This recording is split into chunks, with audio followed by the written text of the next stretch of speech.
우리가 읽은 본문에서 야곱은 자신의 아들 요셉을 형들이 양을 치기로 되어 있었던 세겜으로 보내려고 합니다. 왜냐하면 그 세겜에서 양을 치는 것이 좀 걱정스러웠던 것 같아요. 우리가 알듯이 야곱의 아들들은 세겜에서 학살극을 벌인 적도 있었기 때문이죠. 그렇기 때문에 걱정이 됐을 수도 있습니다. 그래서 요셉을 보내면서 그들이 잘 있는지, 다 잘 있는지 보고 돌아와서 나한테 말해다오라고 하면서 요셉을 보냅니다. 여기서 말하는 다 잘 있는지, 이제 한글 성경엔 이렇게 번역되어 있지만 히브리 성경은 그냥 그들에게 샬롬이 있는지 보고 오라 이렇게 되어 있습니다. 그러니까 37장에서 뭐라고 해야 될까요? 이렇게 우리의 눈길을 끄는 단어 중에 하나는 샬롬이에요. 그래서 앞단락에서는 그들에게는 샬롬이 없었다. 그리고 이 뒷단락에서는 야곱이 그들에게 샬롬이 있는지 보고 오라. 이렇게 보내는 것이죠. 그들이 세겜 부근에서 양을 치고 있었기 때문에 혹시 세겜 사람들과 무슨 문제가 있지는 않을까. 왜냐하면 그들에게 우리가 못할 짓을 한 것도 있고. 그러면서 혹시 외부 사람들과의 관계에서 샬롬이 깨어지지는 않을까 걱정했던 것 같습니다. 그러나 아이러니하게도 우리는 알고 있죠. 이 가정에 샬롬이 없는 것은 외부적인 문제가 아니었습니다. 그것은 내부적인 문제였어요. 내부적으로 이 가정에는 샬롬이 없는 상황이었음에도 야곱은 엉뚱한 걱정을 하고 있었다. 이것이 참 아이러니한 느낌이 드는 것입니다. 그런 면에서 인간의 한계, 족장의 한계, 약속의 상속자의 한계도 느껴지게 됩니다. 어쨌든 야곱은 요셉에게 그들이 샬롬한지 살펴보도록 보냅니다. 그래서 야곱은 알겠습니다 하고 세겜으로 떠나게 되죠. 그런 면에서 보면 요셉은 아버지의 어떤 걱정 혹은 샬롬을 바라는 아버지의 기대를 가지고 형들을 찾아가게 되는 것입니다. 그러나 우리는 잘 알듯이 이 요셉은 매우 취약하고 연약하고 어린 소년에 불과했다는 것을 알 수 있죠. 우리가 읽은 본문에서도 그는 형에게 붙잡혀서 옷을 벗겨지고 구덩이에 던져지고 노예로 팔려나갑니다. 아버지가 바라던 샬롬의 어떤 기대, 아버지의 어떤 걱정과 보살핌에 대한 기대를 실제로 요셉은 전달할 수 없었습니다. 왜냐하면 그는 평화를 전하기에는 매우 취약한 능력이 없는 자였기 때문이에요. 이것은 우리에게 두 가지를 생각하게 합니다. 뭐냐 하면 샬롬의 소식을 가지고 오는 것도 중요하고 필요한 것이나 그러나 그 소식을 전하는 자가 그럴 만한 능력이 있어야 한다는 것이에요. 그런 면에서 여러분, 예수 그리스도야말로 평화를 전할 능력을 가지고 있는 분이었죠. 우리가 그리스도께서 우리의 구주이신 것이 왜 다행스러운 일입니까? 그분이 우리를 사랑하시는 것이 왜 다행스러운 일입니까? 그것은 두 가지 측면에서 그렇습니다. 하나는 그분이 평화를 전하려고 오시는 분이기 때문에 매우 다행스러운 것입니다. 우리는 그 예수님을 생각하면서 다행스러운 마음을 느끼는 거예요. 그리고 또 하나, 그가 평화를 전하려 왔고 평화를 모든 인류에게 전할 수 있을 만큼 능력자이기 때문에 매우 다행스러운 것입니다. 그렇지 않으면 우리는 불안할 수밖에 없겠죠. 마치 어떤 다른 종교의 그 창시자처럼 그저 그런 인간에 불과했다거나 조금 더 뛰어난 지성을 가진 인간에 불과했다거나 아니면 극도의 어떤 극기 훈련을 하는 어떤 그런 의지가 뛰어난 인간 정도에 불과했다면 우리는 불안할 겁니다. 그러나 예수 그리스도는 그렇지 않아요. 그분이 우리를 사랑하고 우리에게 평화를 전하러 오셨다는 것이 매우 다행스러울 뿐 아니라 그분은 우리에게 정말 평화를 주실 수 있는 대단한 능력을 가지고 계신 분이라는 면에서 우리는 그를 믿고 의지하고 마음에 다행스러운 마음, 그분이 정말 우리에게 위로가 되는 분으로 알 수 있는 것이죠. 요셉은 그렇지 않았습니다. 요셉은 매우 취약했죠. 세겜에 도착한 요셉은 형들을 찾을 수 없었습니다. 왜냐하면 형들이 더 북쪽으로 올라간 거죠. 지금 이제 야곱의 가족들은 아래쪽에 있어요. 베델 근처에 있는 것이죠. 하나님이 베델로 올라오라 해서 그 부근에서 머물렀기 때문에 아주 남쪽입니다. 세겜은 좀 더 북쪽에 있고 도단은 훨씬 북쪽에 있는 곳이에요. 그러니까 점점 북쪽으로 올라간 거죠. 야곱의 집에서 점점 멀어진 것입니다. 세겜에 도착했는데 없어서 방황하고 근처의 사람들에게 형들이 어디 갔는가 물어보니 도단으로 갔다고 했습니다. 그래서 요셉도 도단으로 가는 것이죠. 점점점 야곱의 영향권에서 멀어지고 있는 것입니다. 세겜을 지나 도단으로 형을 찾아간 요셉은 그곳에서 형을 만나게 되는데 이 단락에서 보시면 재미있는 표현이 있어요. 요셉이 그들에게 가까이 오기 전에 그들이 요셉을 멀리서 보고 이렇게 돼 있죠. 그들은 요셉이 가까이 오기도 전에 아주 멀리서도 요셉인 줄 바로 알아보았습니다. 도대체 어떻게 알아봤을까요? 그들은 요셉을 알아보자마자 동생을 죽일 계획을 세웁니다. 그리고 그 계획의 결론이라고 해야 될까요? 그 계획의 결론은 꿈꾸는 자를 죽여보자. 그러면 그 꿈이 어떻게 이루어지는지 보자는 것이었습니다. 이 형들의 분노의 마음은 그들의 동생을 죽임으로써 그 꿈이 틀렸다는 것을 입증해 보겠다는 것이었어요. 여러분, 우리는 지난주에 이 꿈이 하나님에 의해서 계시로 요셉에게 보여준 꿈이라는 것을 이야기를 했습니다. 그들 중 누구도 그 사실을 알아채지 못했어요. 이게 참 안타까운 면이에요. 안타까운 것입니다. 그 꿈이 어떻게 온 것인지 주의 깊게 생각하지 않고 오히려 어떻게 됐습니까? 분노만 쌓았습니다. 적개심만 쌓아 올린 거예요. 그리고 이 쌓아 올린 적개심은 멀리서 가까이 오기도 전에 그 멀리서 광야에서 동생인 것을 알아채자마자 죽여버리자. 그리고 우리를 기분 나쁘게 했던 그 꿈이 어떻게 되는지 한번 보자. 저놈을 죽여도 되는지 보자. 쉽게 말하면 동생을 죽임으로써, 스스로 동생을 죽임으로써 하나님께서 주신 그 꿈, 그들은 그것이 하나님께서 주신 꿈이라 생각하지 않았을지라도 그 꿈이 틀렸다, 혹은 그 꿈이 이루어지지 못하도록 하겠다라고 한 것입니다. 이것은 단순히 분노의 과정이라고 보기보다는 그 꿈을 이루지 못하도록 하려는 악한 계획과 어떤 그 악한 의도가 그들을 사로잡았다고 볼 수 있는 것이죠. 마치 예수께서 제자들에게 내가 이제 너희를 떠나서 어디로 가야 되겠다라고 할 때 베드로가 안 됩니다, 주님. 주님은 그렇게 하셔서는 안 됩니다라고 말할 때 예수님께서 베드로에게 사탄아 물러가라 라고 말했던 것처럼 비록 의식하지는 못했으나 그것을 의도하지는 못했으나 그러나 하나님이 하시려고 하는 일에 대해서는 반항하고 그것을 어그러뜨리려는 강력한 영향력 하에 있었다는 것입니다. 비록 의도하진 않았더라도 그것이 야곱의 아들들에게만 있는 상황은 아니에요. 우리 모두에게 그것이 있습니다. 어쨌든 그들은 그 꿈을 부셔버리려 생각했어요.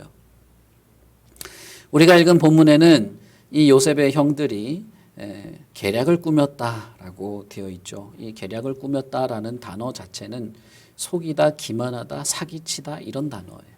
이게 얼마나 잘 어울리는지 모릅니다. 속이는 자 야곱의 아들들이 자신의 동생을 또 속여서 죽이려고 하는 이런 단어들이 반복되고 있는 것이죠. 비록 아버지는 이제 이스라엘이라는 이름으로 계명을 하고 자신의 아버지와 할아버지에게 약속된 약속을 따르려고 여전히 그 땅에 머무르려고 하고 있으나 그러나 약속된 그 자식들, 내가 너희의 자식들을 통해서 큰 민족을 이루겠다고 했던 그 약속된 자식들은 여전히 야곱의 삶에 젖어 있게 되는 것입니다. 형이 동생을 죽이려고 하는 이런 일, 형이 동생을 죽이려고 하는 일은 이 창세기에 계속 반복되는 일이에요. 아담의 아들 가인이 동생을 죽였죠. 아벨을 죽입니다. 당사자인 야곱의 형 에서도 야곱이 자신의 아버지를 속이고 축복을 뺏어갔다는 이야기를 들었을 때 반드시 내가 야곱을 죽이겠다고 하죠. 그리고 자신의 아들들이 자신의 동생을 죽이는, 형이 동생을 죽이는 이 가정 안에 이 아담으로부터 시작된 이 창세기의 이 뭐랄까요, 인류에서 이런 역사가 되풀이되는 것이 이 죄악된 인생에게, 이 죄악된 인생이 굴복되어서 살아가는 벗어날 수 없는 죄악된 삶의 모습과 형벌을 더욱 깊게 느끼게 됩니다. 이 죄악의 그 울타리 안에서 계속 같은 일을 반복한다는 것이죠. 마침내 그런 계략을 꾸미는 가운데 요셉이 도착을 했습니다. 그리고 우리는 왜 어떻게 그들이 멀리서도 요셉을 알아볼 수 있는지 알 수 있죠. 왜냐하면 그의 옷을 벗겨버리죠. 독특한 그의 채색옷 때문에 알아볼 수 있었던 것입니다. 동생을 증오하게 된 원인 중에 하나, 아버지의 편애를 단적으로 보여주는 채색옷. 그러니까 멀리서 동생을 알아봤다기보다 멀리서 채색옷을 알아본 거예요. 그리고 그 채색옷이 눈에 띄자마자 그 채색옷과 연관된 그 뒤에 비하인드들이 밀려 들어오면서 분노가 폭발하기 시작한 것입니다. 그래서 채색옷을 벗겨버리죠. 채색옷을 벗기면 그는 아무것도 아닌 겁니다. 그는 아버지의 특별한 사랑의 대상도 아니고 아무것도 아닌 거예요. 연약한 소년에 불과한 것이죠. 우리가 읽은 본문에서는 요셉이 형들에게 어떻게 했는지 나와 있지 않지만 뒤에 있는 42장 21절에 보면 이 요셉이 형들에게 살려달라고 애원했던 것을 알 수 있습니다. 요셉이 살려달라고 형들에게 애원했음에도 형들은 그것을 무시했죠. 무시하고 구덩이에 던졌는데 그 구덩이에는 아무것도 없었습니다. 물이 없었기 때문에 사실 한나절만 지나면 죽게 될 겁니다. 우리는 이 형들이 얼마나 간악하고 얼마나 이 악랄한, 정말 뭐라고 하면 좋을까요? 정말 이 패륜의 행위를 했는지를 보게 됩니다. 구덩이에 던지면 어차피 죽을 거예요. 물이 없기 때문에. 던져놓고 그들은 앉아서 음식을 먹은 것입니다. 정말 어떻게 이럴 수 있을까요? 어떻게 이렇게까지 할 수 있었을까요? 구덩이에 던진 것도 르우벤이 구덩이에 던지기만 하자, 어차피 내버려두면 죽지 않겠냐 설득을 했기 때문이죠. 사실은 죽여서 시신을 던져 넣을 구덩이였던 겁니다. 그러나 르우벤이 어쨌든 설득을 한 것이죠. 그래서 물이 없는 구덩이에 던지면 하룻밤만 지나면 죽게 되는 거예요. 이 사막지대에서. 그래 놓고 그들은 옆에서 음식을 먹기 시작한 것이죠. 자, 여러분, 어떻게 이렇게까지 할 수 있게 됐을까요? 어떻게 이런 지경까지 갔을까요? 우리는 이걸 쉽게 상상할 수 있습니다. 이것은 특별한 일이 아니에요, 사실은. 이것이 뭐 그렇게 대단하지 않습니다. 누군가를 미워하는 것, 그것이 혈육이건 누군 간에 미워하는 마음은 사실은 끝이 없는 것입니다. 그것의 깊이는 누구도 알지 못할 거예요. 그 엄청난 깊이와 암흑을 누가 다 알 수 있겠습니까? 우리는 예수님께서 그의 제자들에게 마태복음 그 산상수훈에서 뭐라고 말했는지를 아실 거예요. 누구든지 살인하는 자는 반드시 심판을 받을 것이다. 이 예수님이 산상수훈에서 제자들에게 했던 설교 중에 하나죠. 우리 마태복음 한지 너무 오래돼서 여러분 기억이 안 나실 수도 있는데, 누구든지 살인을 하는 자는 심판을 받을 것이다 라고 하는 말을 너희들은 들었다. 율법에 그렇게 돼 있다. 그러나 나는 너희들에게 말하는데 누구든지 형제를 미워하는 자는 심판을 받을 것이다. 누구든지 형제에게 라가라, 바보야, 나쁜 놈아, 욕하는 자는 공회에 넘겨져서 재판을 받게 될 것이다. 누구든지 형제에게 미련한 놈이라 욕하는 자는 어디에 가게 될 것이라고요? 예수님이 직접 한 말이잖아요. 누구든지 형제에게 미련한 놈이라고 하는 자는 지옥에 가게 된다 라고 했습니다. 어마어마한 말씀을 하시죠. 요셉의 형들이 동생을 죽이고 구덩이에 던지고, 실제로 죽이지 않았지만 물이 없는 구덩이에 던져놓고 그 옆에서 자기들은 음식 냄새를 피우면서 음식을 먹는 이런 행위는 사실 살인과 다를 바가 없는 것입니다. 그런데 이게 이들만 그러냐, 이들이 독특하게 악한 사람이라서 세겜의 사람들도 학살하고 동생도 죽이는 이런 사람이었느냐, 그게 아니라는 것이에요. 저와 여러분 안에 있는 이 미움이라는 감정, 이 미움이라는 악과 어둠은 이들과 우리 사이에 차이가 없습니다. 살인자와 나와 차이가 없다 이 말이에요. 어떤 면에서요? 예수님께서 우리를 보실 때 누구든지 형제를 죽인다면 그는 심판에 넘겨지리라 하는 걸 너희들이 알지? 그런데 사실 그게 무슨 말인지 알아? 형제를 미워하는 자는 지옥에 갖다 쳐넣을 거야.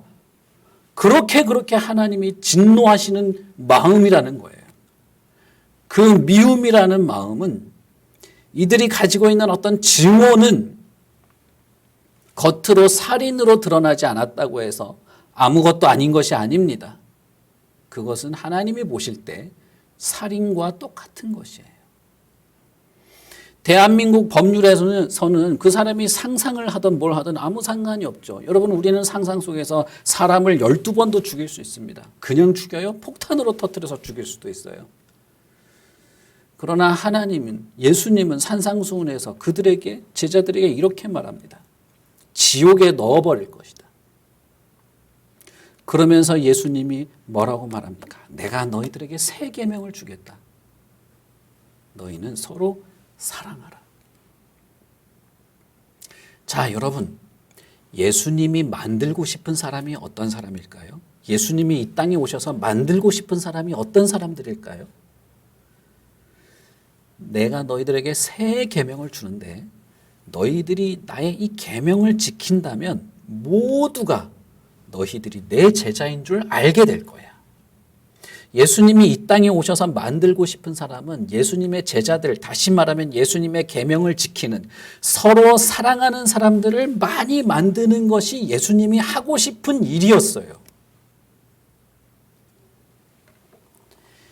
그것이 하나님이 천지를 창조하실 때부터 가지고 계시던 계획입니다. 아담을 만들었을 때부터. 아담에게 하신 명령이 뭡니까? 너는 생육하고 번성해서 땅에 충만해라. 무슨 생물학적으로 개체가 많아져라 그 뜻이 아니에요. 아담, 내가 너를 만들었는데 너와 내가 각별한 사이로 이 에덴 동산을 거닐고 이 뜰을 산책하는 사이인데 너 같은 사람이 많아지라는 말이죠. 하나님은 그 계획을 가지고 있었어요. 그런데 아담이 그것을 어그러뜨린 거죠. 요셉의 형들처럼 어떻게 되나 보자는 식이 된 거예요. 그런데 하나님의 그 계획이 실패하고 어그러지고 멈췄습니까? 아니요. 그렇게 되지 않았습니다. 하나님은 아담에게 너희들이 아들을 낳을 거야 라부터 시작을 해요. 하나님이 아브라함에게 뭐라고 약속합니까? 너의 후손이 많아질 거야. 큰 민족이 이루어질 거야 라고 할 때, 여러분, 하나님이 의도한 게 아브라함이라고 하는 사람의 유전자를 물려받은 그런 생물학적 개체가 많아질 거를 하나님이 의도했겠어요? 그럴 수가 없는 거예요. 그럴 리가 없습니다. 그래서 아브라함에게 너의 자손이 많아질 거라는 말과 아담에게 너를 닮은 사람이 번성하도록 생육하고 번성하라는 말은 같은 말이에요.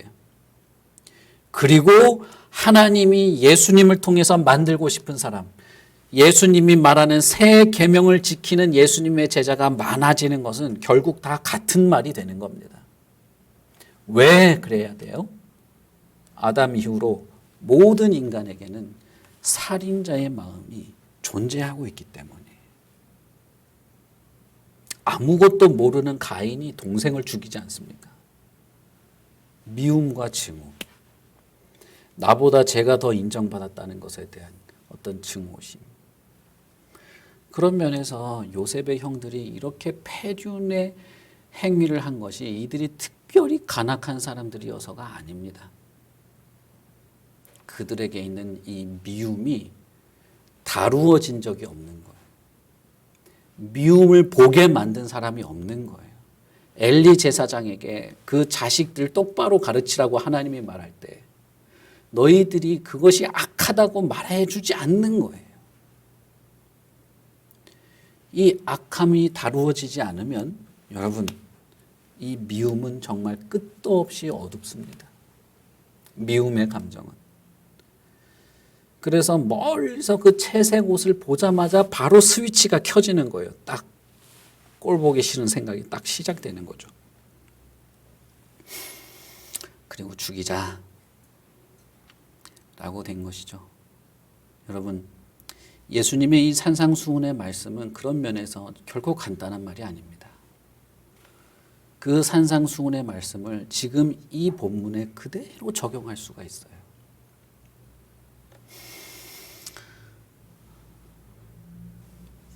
그리고 이 요셉의 아들들의 행위는 너무나 이상한 것입니다. 왜냐하면 여기가 세겜을 지나온 자리잖아요. 도단이.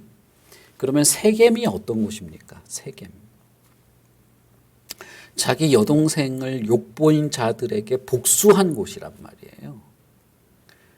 눈에는 눈, 이에는 이로 한 것이죠. 그래서 야곱이 아들들에게 왜 이딴 일을 했느냐라고 했을 때 그러면 우리가 그대로 내버려둬야 됩니까? 라고 반문했단 말이에요. 이것은 우리에게 정당한 복수입니다라는 이야기거든요.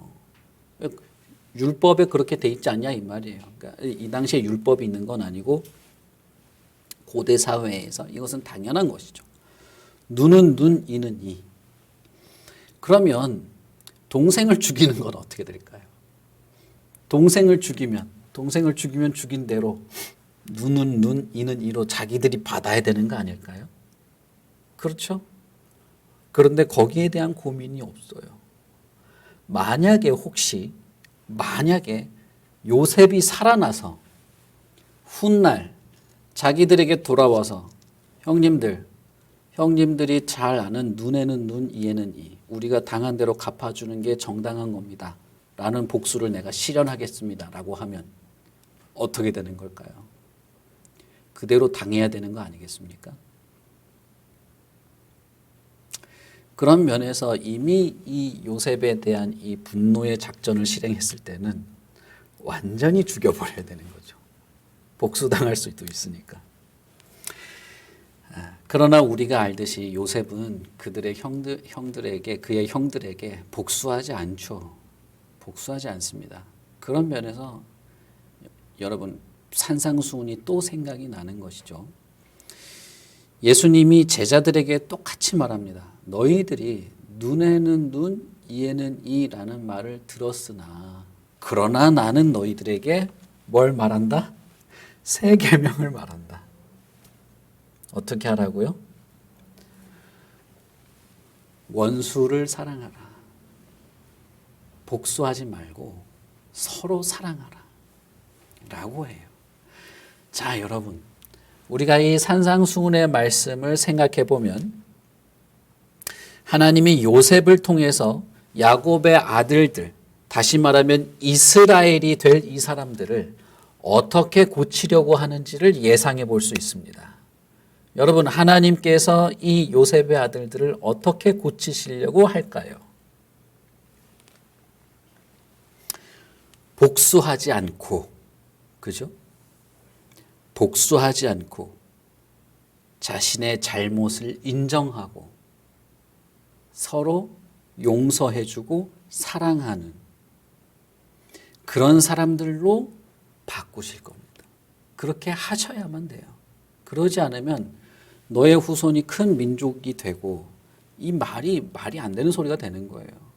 이 눈에는 눈, 이에는 이 복수와 이 반복하는 동생을 죽이는 이런 역사의 반복, 죄인들의 반복을 여전히 하는 이것이 큰 민족이 이루어지는 게 무슨 의미가 있습니까? 그리고 너희들은 복이 되고 복을 나누어 줄 것이다 라고 할 때 이 샬롬이 사라진 이 형제들에게 다시 샬롬을 회복시켜주고 그 샬롬이 다른 민족에게도 이어지게 되는 그런 일을 하게 될 거라는 것이죠. 하나님이 이렇게 이들을 고치실 거라는 거예요. 우리는 그것을 기대해 볼 수 있죠. 여러분 그런 이 개념을 가지고 출애굽을 생각하면 출애굽도 거의 그런 이야기예요. 출애굽의 이스라엘이 다시 가나안에 가서 나라를 세울 때도 그들은 결국 샬롬을 전하게 될 것이에요. 그리고 그 생각을 가지고 여러분 예수 그리스도와 교회를 생각해 봅시다. 그러면 그리스도께서 교회를 어떻게 바꾸시려고 하는지 알게 될 겁니다. 그리스도께서 교회를 어떻게 바꾸시려고 하는가? 그리고 어떤 교회를 세우시려고 하는가? 그리고 그 교회를 통해서 무엇을 나누어 주시려고 할까? 라고 하는 것이에요. 요한복음 나중에 여러분 시간 되시면 집에 돌아가셔서라도 마태복음 5장을 한번 쭉 읽어보세요. 그러면 여기 창세기 37장이 그냥 생각이 나실 거예요. 어쨌든 루벤과 유다의 어떤 적극적인 설득으로 그 형제들을 설득하게 되죠. 그래서 요셉을 죽이는 것이 아니라 팔기로 마음을 먹습니다. 죽이는 것과 파는 것의 차이는 없어요. 사실 그들은 죽인 것과 마찬가지입니다. 똑같은 살인자이죠. 어쨌든 그러나 실제적으로 죽지는 않고 이스마엘 상인들에게 팔아버립니다. 채색 옷에 염소의 피를 적십니다. 너무 아이러니해요. 야곱도 염소의 털을 가지고 자기 아버지 이삭을 속였는데 이 아들도 염소의 피를 가지고 자신의 아버지를 속이는 것입니다. 이렇게 죄인의 역사가 반복되고 자신의 잘못이 그대로 자기에게 돌아오는 이런 장면들이 계속 반복되는 것이 평화가 없고 샬롬이 없고 하나님과의 관계가 멀어진 인간들에게 벌어지는 반복적인 역사라는 것을 자꾸 되새기게 합니다. 그리고 그들은 아버지에게 아무 말도 하지 않아요. 정말 비열하고 음흉하고 아버지가 잘못 판단하도록 유도하죠. 그런 면에서 거짓말을 한 것과 똑같습니다. 야곱이 자기 아버지 이삭을 속인 것과 너무 똑같아요. 그래서 어떻게 말하느냐 하면 아버지 우리가 길에서 발견했습니다. 이 옷을. 근데 한번 보세요. 아버지 아들인지 한번 보세요. 요셉이 죽었습니다. 이런 말은 한마디도 꺼내지도 않아요. 야곱이 자기가 알아서 판단하도록 하는 거예요. 너무나 악질적이죠. 너무 악질적이에요. 잘못을 유도한 거죠. 야곱은 결국 자기 아버지 이삭에게 한 그 잘못을 고스란히 아들에게 돌려받고 있는 중입니다.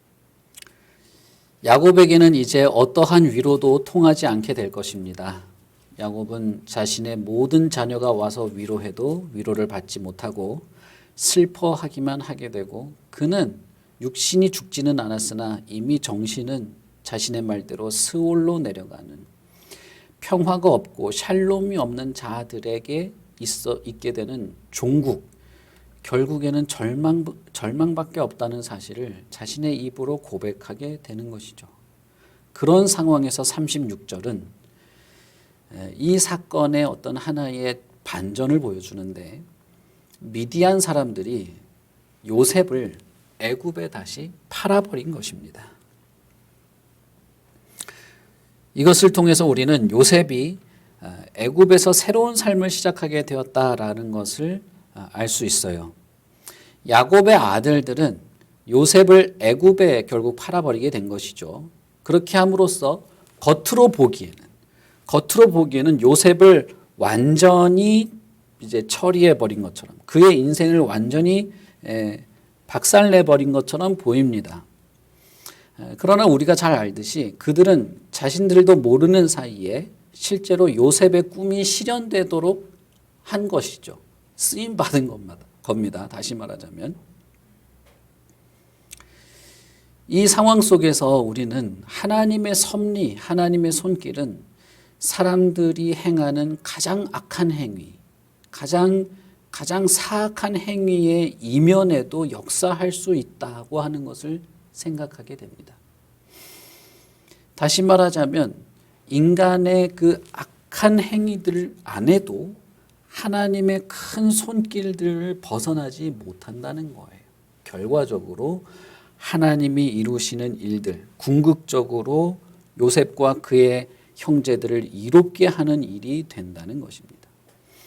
겉으로 보기에는 요셉이 애굽에 팔려감으로써 하나님께서 아브라함에게 하셨던 약속이 어떻게 이루어지게 되는 것인지, 오히려 하나님이 요셉에게 보여준 꿈과는 정반대의 상황이 펼쳐지는 것인지 알 수 없게 보입니다.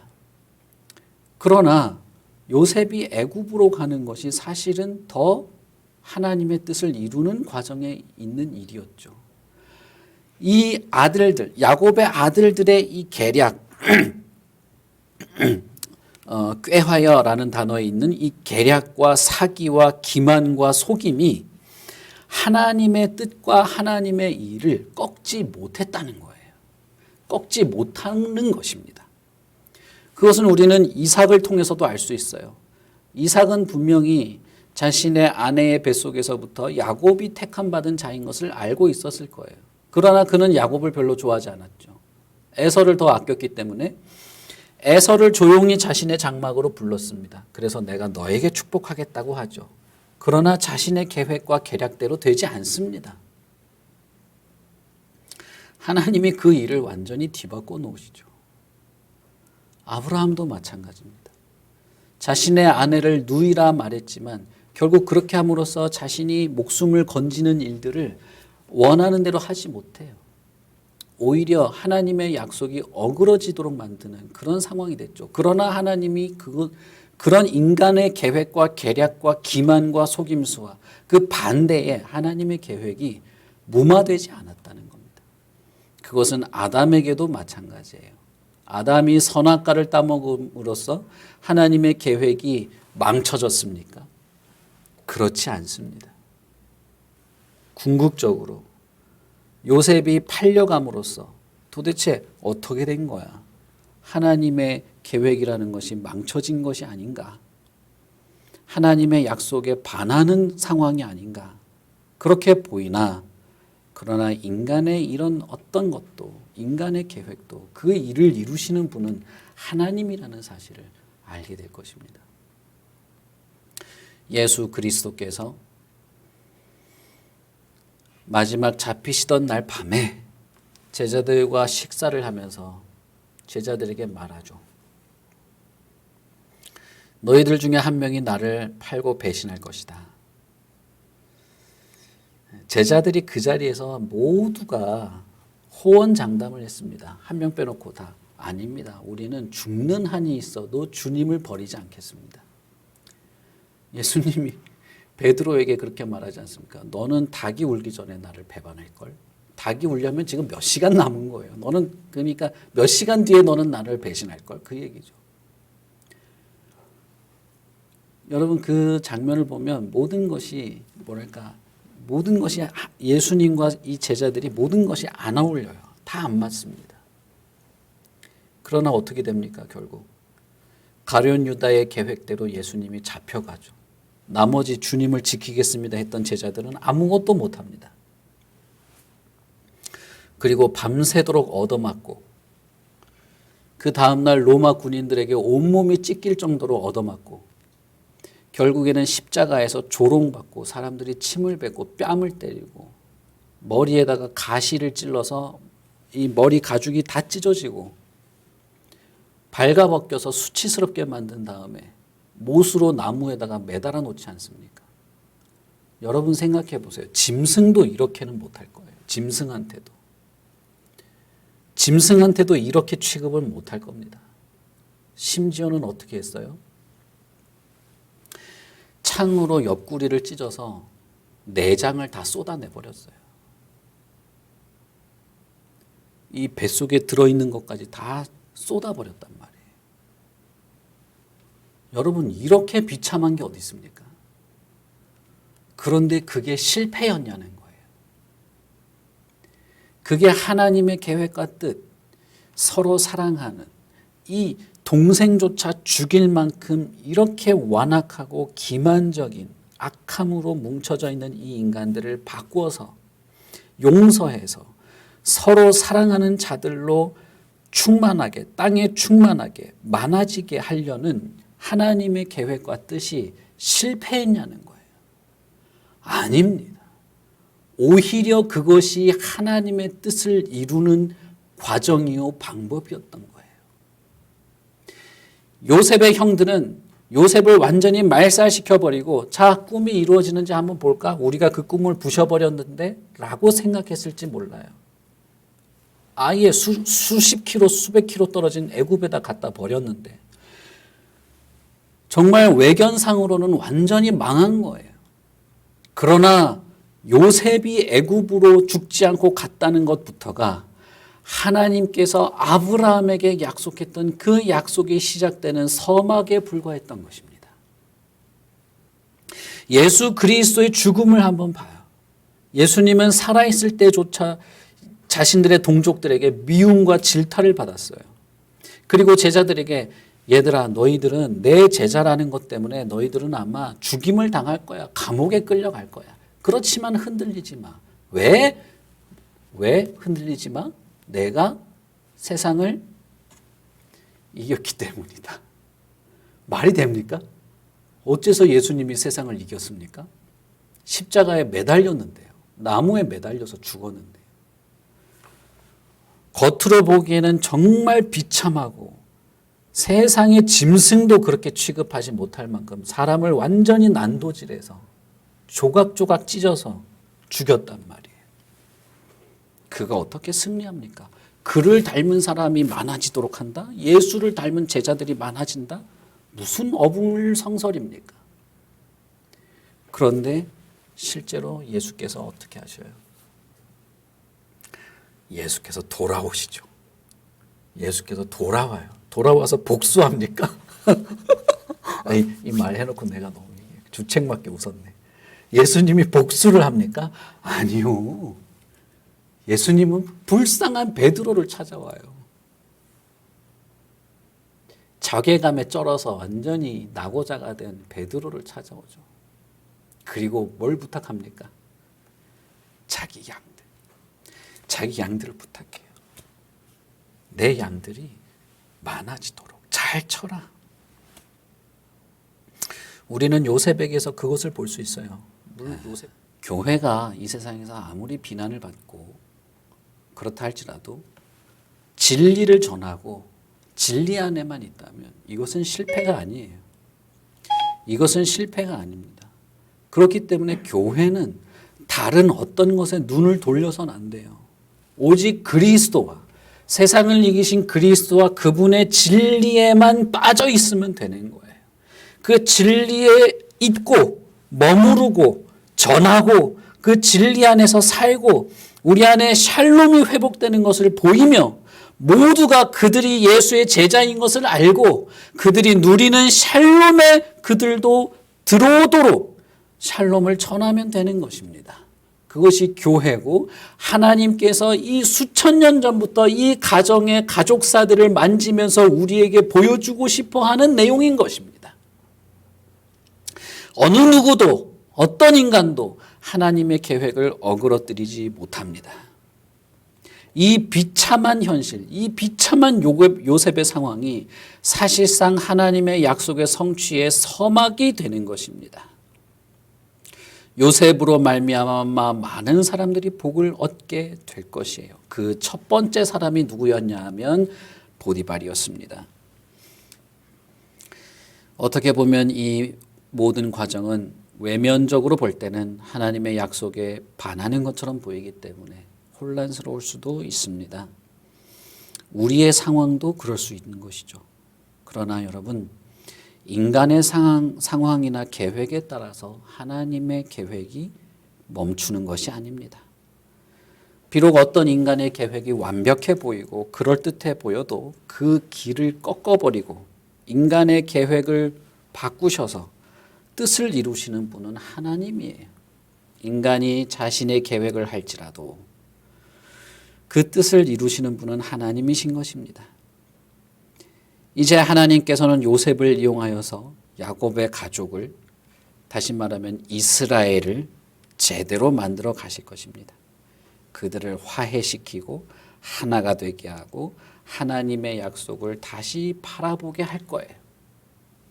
단기적으로는 수십 년 안에, 장기적으로는 400년에 걸쳐서, 더 장기적으로는 수백 년 뒤에 예수 그리스도를 통해서 하나님이 요셉을 통하여서 이 형제들을 바꾸시려고 했다면 저와 여러분은 누구를 통해서 바꾸시려고 할까요? 그것은 예수 그리스도밖에 없는 것입니다. 그리고 이 세계는 그리스도의 몸된 교회를 위해서 그렇게 바꾸실 겁니다. 그러니 여러분, 우리가 교회, 좋은 교회, 참된 교회, 그리스도의 몸인 교회, 그리스도가 찢기고 피를 흘리고 물을 흘려서 사신 이 교회로 우리는 바르게 서 있어야 합니다.